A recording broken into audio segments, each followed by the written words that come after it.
जहां हर साल लाखों बच्चे बोर्ड एग्जाम देते हैं, सिर्फ 5 to 10% बच्चे ऐसे होते हैं जो टॉपर बनकर कुछ बड़ा हासिल कर पाते हैं। पढ़ाई तो हम सब करते हैं, मेहनत भी हम सब करते हैं, पर पढ़ना कैसे और सही से लड़ना कैसे है ये सिर्फ कुछ को आता है। अगर आप कभी भी टॉपर से बात करेंगे या टॉपर्स इंटरव्यूज देखेंगे तो आपको एक ही चीज देखने को मिलेगी कि टॉपर्स के पास होता है एक तगड़ा माइंडसेट, और ये माइंडसेट बनता है एक अच्छे टाइम टेबल को फॉलो करने से, एक शानदार स्ट्रेटेजी को अपनाने से।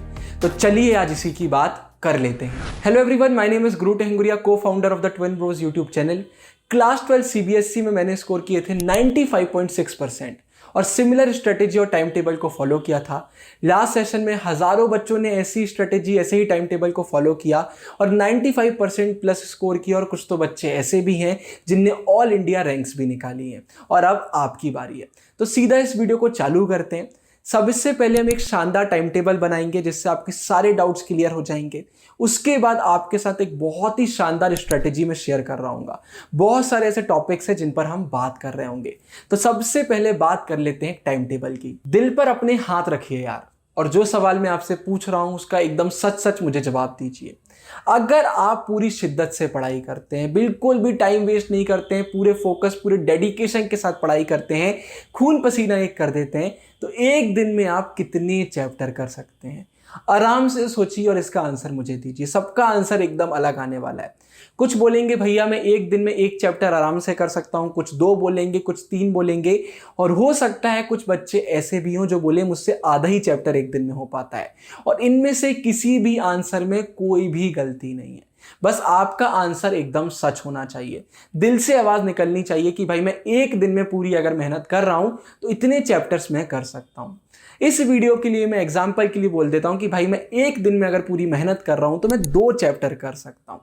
तो पहला स्टेप आता है खुद से सच बोलना कि एक दिन में आप कितना चैप्टर कर सकते हैं, मतलब चैप्टर्स पर डे, जो एग्जांपल के लिए इस वीडियो में 2 रख रहा हूं। अब इसके बाद दूसरा एक और बहुत इंपॉर्टेंट स्टेप आता है। आप में से बहुत सारे बच्चे ऐसे होंगे जिनका सिलेबस ऑलमोस्ट कंप्लीट हो गया होगा, कुछ ऐसे होंगे जिनका 50% हो गया होगा, और कुछ ऐसे होंगे जो अभी चालू कर रहे होंगे। आप में से किसी को भी घबराने की जरूरत नहीं है, टाइम टेबल सबके लिए है। आपके जितने भी सब्जेक्ट्स हैं उनकी बुक खोलिए और टोटल करिए अभी आपके कितने चैप्टर बचे हुए हैं। अगर कोई ऐसा चैप्टर है जो आपको लग रहा है पहले किया था लेकिन अब आप पूरा भूल चुके हैं तो उसको भी ऐड करिएगा, मतलब पूरे वो चैप्टर टोटल करिए जितने आपके बचे हुए हैं। फिर से एग्जांपल के लिए मैं बोलता हूं, मेरे 5 सब्जेक्ट हैं और टोटल अभी मेरे 60 चैप्टर्स बचे हुए हैं। आप में से ज़्यादातर बच्चों के तो बहुत कम आने वाले हैं क्योंकि अब आप लोग का सिलेबस बहुत हद में हो चुका है। हो सकता है 20 चैप्टर्स आए, 30 आए, 40 आए, कुछ बच्चों के ज़्यादा भी आ सकते हैं, उसमें भी घबराने वाली बात नहीं है।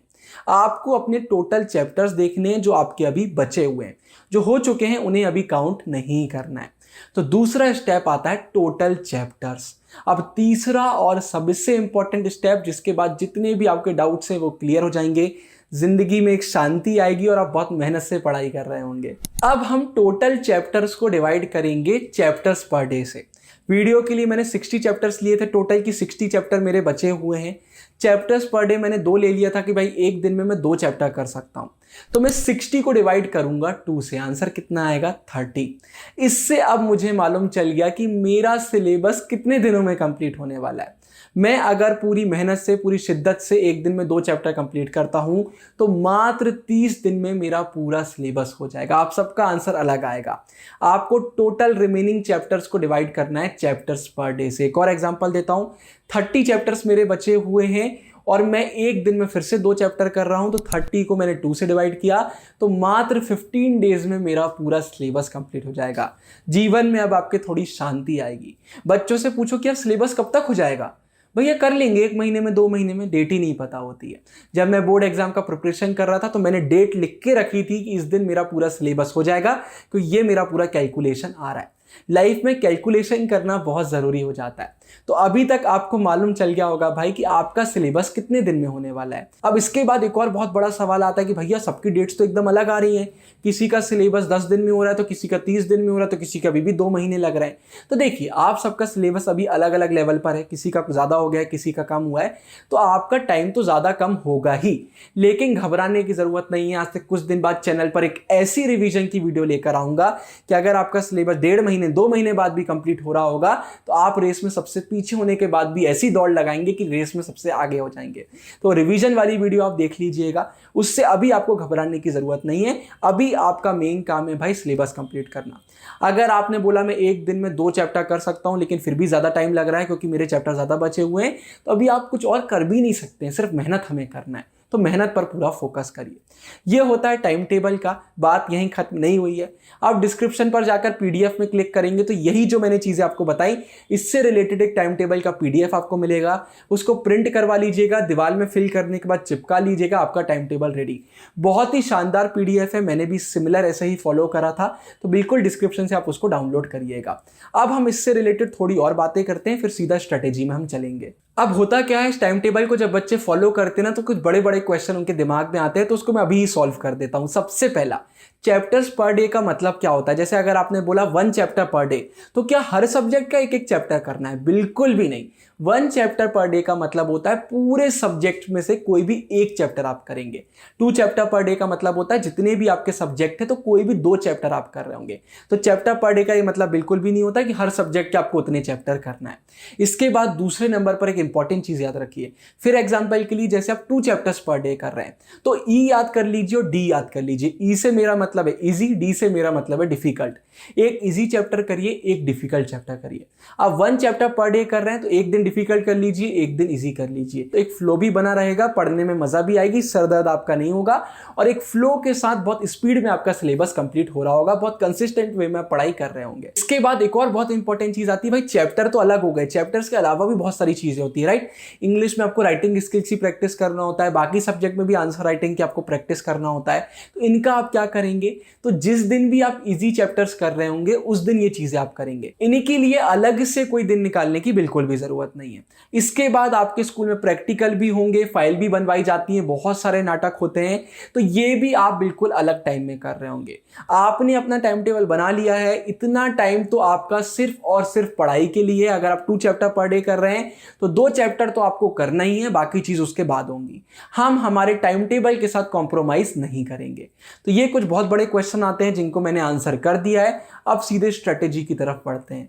अब स्ट्रेटेजी में बहुत सारे क्वेश्चन हम कवर कर रहे होंगे। चैप्टर कैसे पढ़ना है, रिवीजन कैसे करना है, क्वेश्चन बैंक कैसे यूज करना है, स्कूल जाना है कि नहीं जाना है, आंसर राइटिंग रिलेटेड बहुत इंपॉर्टेंट चीज मैं आपको आखिरी में बताने वाला हूं। तो ऐसे बहुत जितने इंपॉर्टेंट क्वेश्चन है, इनको हम एक स्ट्रेटेजी से पूरी तरीके से खत्म कर रहे होंगे। तो सबसे पहला क्वेश्चन आता है कि एक चैप्टर को सही से करने का तरीका क्या है। तो अगर आप क्लास 12 ह्यूमैनिटीज के स्टूडेंट हैं तो हमारे चैनल पर सारी लाइन बाय लाइन एनसीईआरटी की एक्सप्लेनेशन वाली वीडियोस आपको मिल जाएंगी, आप सीधा उनको देख सकते हैं। अगर आप एक ऐसे स्टूडेंट हैं जिसको कोई चैप्टर की एक्सप्लेनेशन की वीडियो नहीं मिल रही है, तो आपको सिर्फ और सिर्फ अपनी मेन बुक करना है। ये गलती नहीं करना है कि 10 बुक हम पढ़ रहे हैं, 10 वीडियो हम देख रहे हैं, नहीं, अपना एक तरीका बना लीजिए। तो आपका पहला स्टेप आता है, या तो आप एनसीईआरटी या फिर आपकी जो भी मेन बुक है, कुछ सब्जेक्ट में रिफ्रेशर होती है, आप या तो उसकी रीडिंग कर रहे होंगे या फिर उसके बदले कोई आप वीडियो देख रहे होंगे। वीडियो सिर्फ उन्हीं यूट्यूबर्स की देखिएगा जो पूरी मेन बुक को कवर करते हैं, कुछ भी स्किप नहीं करते हैं, क्योंकि बोर्ड का पूरा एग्जाम आपका मेन बुक से आता है। मोस्ट ऑफ द सब्जेक्ट्स में वो मेन बुक आपकी एनसीईआरटी होती है। नंबर 1 स्टेप आता है बुक की रीडिंग करना या वीडियो देखना, मतलब चैप्टर हमारा कंप्लीट करना। दूसरा स्टेप आता है उससे रिलेटेड जितने भी इंपॉर्टेंट क्वेश्चन है वो करना। चैनल की फंसना पक्का है सीरीज आप देख सकते हैं, पिछले साल तो पूरे क्वेश्चन ही उसी से आए थे। फंसना पक्का है सीरीज देखिए, क्वेश्चन बैंक आप परचेज करिए। जितने ज्यादा क्वेश्चन आप रीड करेंगे उतने अच्छे से आपका चैप्टर का रिवीजन हो रहा होगा, आंसर राइटिंग भी आपकी उतनी इंप्रूव हो रही होगी। तो चैप्टर रीड करने के बाद, वीडियो देखने के बाद क्या करना है, हमको इंपॉर्टेंट क्वेश्चन करना है। अब इंपॉर्टेंट क्वेश्चन का थर्ड बहुत इंपॉर्टेंट स्टेप आता है, जब आप इंपॉर्टेंट क्वेश्चन कर रहे होंगे तो कुछ क्वेश्चन ऐसे होंगे जिनके आंसर आपसे नहीं बन रहे होंगे, तो उनके आंसर रीड करना ना रीड करना आपके ऊपर है। लेकिन आंसर रीड करने से पहले वो क्वेश्चन जिस टॉपिक से आया है उस टॉपिक को फिर से आप पढ़ेंगे, तो उस टॉपिक से फ्यूचर में कोई भी क्वेश्चन बोर्ड एग्जाम में आ जाता है वो आपसे बन रहा होगा। उसके बाद फिर आप बुक का आंसर भी रीड कर सकते हैं। इसके बाद दूसरा क्वेश्चन आता है कि क्वेश्चन बैंक को कैसे यूज करना है। तो क्वेश्चन बैंक कैसे करना है वो मैं आपको बताऊं, उससे पहले बहुत इंपॉर्टेंट चीज है भाई क्लास 12 ह्यूमैनिटीज के बच्चों के लिए। मैंने ये बुक पहले भी रिव्यू करी है, मैं आपको आज फिर से बता रहा हूं। ओसवाल गुरुकुल की क्वेश्चन बैंक आप आंख बंद करके ले सकते हैं, मैंने खुद इसको रिव्यू किया है। बहुत ही शानदार बुक है, बहुत प्यारे प्यारे क्वेश्चंस इसमें आपको देखने को मिलेंगे, लेटेस्ट सिलेबस पर एकदम बेस्ड है।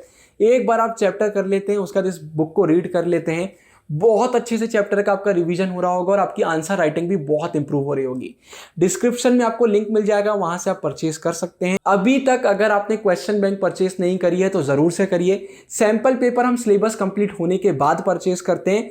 अभी आपको सिर्फ और सिर्फ एनसीईआरटी और क्वेश्चन बैंक पर पूरा फोकस करना है, तो डिस्क्रिप्शन में लिंक है, बिल्कुल आप परचेज कर सकते हैं। अब सवाल आता है क्वेश्चन बैंक करना कैसे है। तो चैप्टर रीड करने के बाद या वीडियो देखने के बाद आप इसके सारे क्वेश्चन पढ़ेंगे।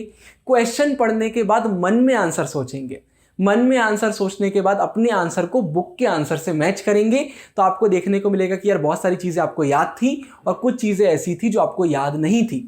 और अगर आपका आंसर पूरा ही अलग निकल जाता है जो आपने सोचा है बुक से, तो फिर आप वापस एनसीईआरटी में जाएंगे या वीडियो में जाएंगे और वो टॉपिक एक बार फिर से कर लेंगे। ये एकदम सही तरीका होता है क्वेश्चन बैंक को करने का। और क्वेश्चन बैंक में जो नोट्स होते हैं उनको आप बिल्कुल रिवीजन के लिए यूज़ कर सकते हैं। हमारे हैंड रिटन टॉपर्स नोट्स आपको टेलीग्राम पर मिल जाएंगे, वहां से डाउनलोड कर सकते हैं। डिस्क्रिप्शन में भी मैं आपके लिए लिंक डाल दूंगा। इसके बाद अगला सवाल आता है कितने घंटे पढ़ना चाहिए। 1 चैप्टर पर डे कर रहे हैं तो जब तक 1 चैप्टर नहीं हो जाता जब तक पढ़ना चाहिए। 2 चैप्टर कर रहे हैं तो जब तक 2 चैप्टर नहीं हो जाते जब तक पढ़ना चाहिए। अब ये सवाल ही खत्म हो गया है। आपको आपका गोल मिल गया है, जब तक वो पूरा नहीं होता जब तक पढ़िए। अब वो 2 घंटे में हो चाहे 8 घंटे में हो, वो पूरा आपके ऊपर है। तो हमें बिल्कुल मन लगा के अब पढ़ाई करना है। इसके बाद अगला क्वेश्चन आता है रिवीजन कैसे करना है। इस पर एक बहुत ही डेडिकेटेड वीडियो मैं बहुत जल्दी बनाऊंगा। अभी मैंने आपको पूरा बता दिया कि बुक करने के बाद आपको क्वेश्चन बैंक यूज करना है, फंसना पक्का है सीरीज देखना है।